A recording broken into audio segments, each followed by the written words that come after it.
ಈ ಕ್ಷಣಕ್ಕೋಸ್ಕರ ಎಷ್ಟು ದೂರ ಒಟ್ಟಿಗೆ ನಡ್ಕೊಂಬಂದ್ವಲ್ಲ. ಹೌದು ಮೇಡಮ್, ನಮ್ಮ ಜೀವನದಲ್ಲಿ ಇಷ್ಟೆಲ್ಲ ಆಗುತ್ತೆ ಅಂತ ನನಗೆ ಗೊತ್ತೇ ಇರಲಿಲ್ಲ, ಊಹೆನೂ ಮಾಡಿರಲಿಲ್ಲ. ನಾನು ಅಷ್ಟೇ ಸುಬ್ಬು, ನಾನು ನಿನ್ನ ಪ್ರೀತಿ ಮಾಡ್ತೀನಿ ಅಂತ ನಾನು ಅನ್ಕೊಂಡೇ ಇರಲಿಲ್ಲ. ಆದ್ರೆ ನನಗೆ ನಿನ್ ಮೇಲೆ ಗೊತ್ತಿಲ್ದಂಗೆ ಪ್ರೀತಿ ಆಯ್ತು.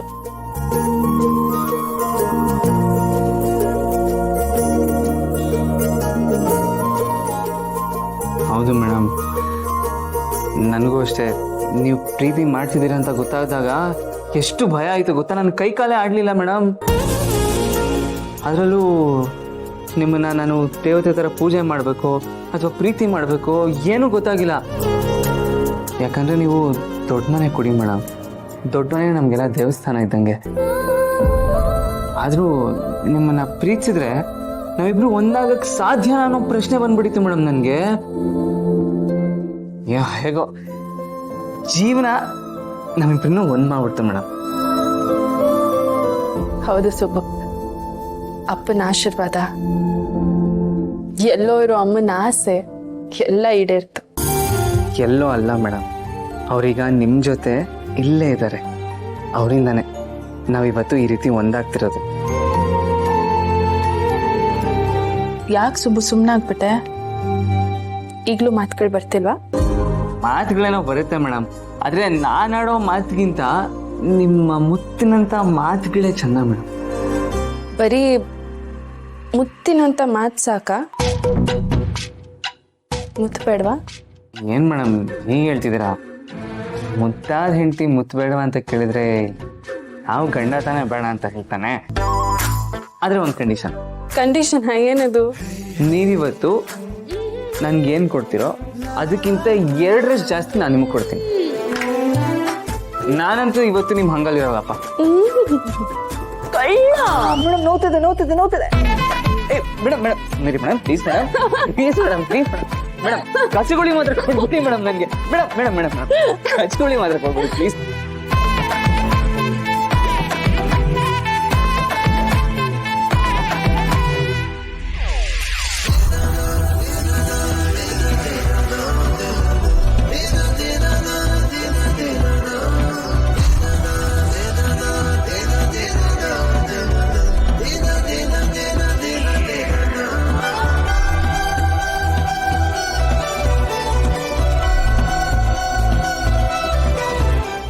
ಬಾ ಮಗನೆ ಬಾ. ಓಹೋ, ಏನೋ ಮಗನೆ ಮುಖದಲ್ಲಿ ಕಳೆ ಎದ್ದು ಕಾಣ್ತಾ ಇದೆ. ಮನೆಯವರೆಲ್ಲರೂ ನಿನ್ನ ಮುಂದೆ ಬೇಡಿಕೆ ಇಟ್ಟಿದ್ದಾರೆ.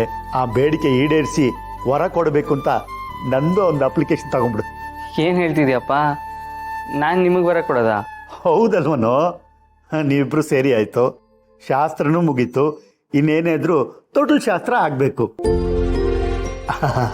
ಅದೇ ಅಲ್ವನೋ ನನ್ನ ಆಸೆ, ನಿಮ್ಮ ಅಮ್ಮನ ಆಸೆ ಅಷ್ಟೇ. ಯಾಕೆ ನಂದಿನಿ ಅಮ್ಮವ್ರ ಆಸೆನೂ ಅದೇ ತಾನೇ. ಯಾಕ ಮಗನೆ ಏನಾಯ್ತು? ಏನಿಲ್ಲಪ್ಪ, ನೀನು ತಪ್ಪು ತಿಳ್ಕೊಂಡಿಲ್ಲ ಅಂದರೆ ಒಂದು ಮಾತು ಹೇಳಪ್ಪ, ಅದೇನಂತ. ಈಗ ನೀನು ಅಮ್ಮ ಮನೆಯವರೆಲ್ಲರೂ ಆಸೆ ಪಡ್ತಿರೋದ್ರಲ್ಲಿ ತಪ್ಪೇನಿಲ್ಲ. ನಮ್ಮ ಮನೆಗೆ ಒಂದು ಮಗು ಬೇಕು, ಹೌದು. ಆದರೆ ಆ ಮಗು ನಿಮಗೆ ಮಾತ್ರ ಮೊಮ್ಮಗು ಆಗಿರಲ್ಲ ಅಲ್ವಾ? ಅದು ಸಾಲಿಗ್ರಾಮದ ಕುಡಿಯಾಗಿರುತ್ತೆ, ಹೌದು ಅಲ್ವೋ? ಹೌದು ಕಣಪ್ಪ, ಅದು ನಮ್ಗೆ ಸಿಕ್ಕಿರೋ ಅದೃಷ್ಟ ಅಲ್ವನು.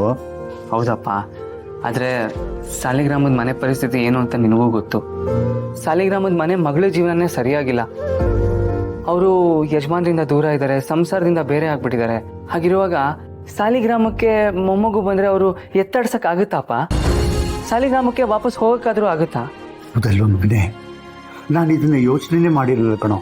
ಹೌದಪ್ಪ, ನಂದಿನಿ ಅಮ್ಮವರು ಎಲ್ಲರ ಮುಂದೆ ಇದು ನನ್ನ ಮೊಮ್ಮಗು ಅಂತ ಎತ್ತಾಡ್ಸಕ್ಕೆ ಸಾಧ್ಯನೇ ಇಲ್ಲ. ಇಂಥ ಪರಿಸ್ಥಿತಿಲಿ ಮಗು ಮುಖ ನೋಡಿದ್ರೆ ಅವ್ರು ಸಂತೋಷ ಆದರೂ ಪಡ್ತಾರಪ್ಪ. ಇಲ್ಲ ಮಗನೆ, ಹಾಗಾಗಬಾರ್ದು. ನಮ್ಮ ನಂದಿನಿ ಅಮ್ಮವರು ಶ್ರಾವಣಿ ಅಮ್ಮವ್ರನ್ನಂತೂ ಎತ್ತಾಡ್ಸೋಕ್ಕಾಗಲಿಲ್ಲ. ಕೊನೆ ಪಕ್ಷ ಮೊಮ್ಮಗನಾದರೂ ಎತ್ತಾಡ್ಸ್ಬೇಕು ಕಣೋ. ಹಾಗಾಗ್ಬೇಕಂದ್ರೆ ಯಜಮಾನರು ಮತ್ತು ನಂದಿನಿ ಅಮ್ಮವರು ಮತ್ತೆ ಒಂದಾಗಬೇಕಪ್ಪ. ಮತ್ತೆ ನಂದಿನಿ ಅಮ್ಮವರು ಆ ಮನೆಗೆ ಸೊಸೆಯಾಗಿ ಹೋಗಬೇಕು. ಸಾಲಿಗ್ರಾಮದ ಮನೆಯೆಲ್ಲ ಓಡಾಡ್ಕೊಂಡಿರ್ಬೇಕು. ಆ ಥರ ಇರುವಾಗ ಮಗು ಬಗ್ಗೆ ಯೋಚನೆ ಮಾಡ್ಬೋದಪ್ಪ. ಅಲ್ಲಿವರೆಗೂ ನನಗೆ ಯಾಕೋ ಮಗು ವಿಚಾರನೇ ಬೇಡ ಅಂತ ಅನ್ನಿಸ್ತಾ ಇದೆಯಪ್ಪ.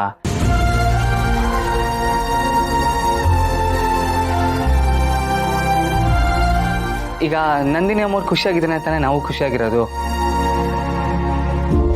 ನನ್ನ ವಯಸ್ಸಿನಲ್ಲಿ ನಿನಗಿಂತ ದೊಡ್ಡ ಅನ್ಕೋಣ, ಆದರೆ ಯೋಚನೆಯಲ್ಲಿ, ವಿವೇಕದಲ್ಲಿ, ತ್ಯಾಗದಲ್ಲಿ ನನಗಿಂತ ನೀನು ತುಂಬ ದೊಡ್ಡ ಅನ್ಕೋಣ. ನಮಗೆ ನಮ್ಮ ಆಸೆಗಳಿಗಿಂತ ಸಾಲಿಗ್ರಾಮದ ಋಣನೇ ದೊಡ್ಡದು ಕಣೋ. ನಾವು ಯಾವತ್ತಿದ್ರು ಆ ಮನೆ ಬಂಟ್ರು, ಆ ಮನೆ ಸಂತೋಷನೇ ನಮಗೆ ಮುಖ್ಯ. ಆ ಮನೆ ಸಂತೋಷವಾಗಿದ್ರೆ ನಾವೆಲ್ಲರೂ ಸಂತೋಷವಾಗಿರ್ಬೋದು ಕಣ.